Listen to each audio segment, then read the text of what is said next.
மதம் கொண்ட மதம் பிழிந்த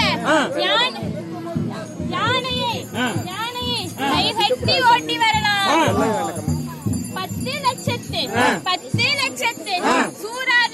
சூரனின் முன்னின்று ஜெயித்து வரலாம். அழகான ராக்கியாபாளையத்தில்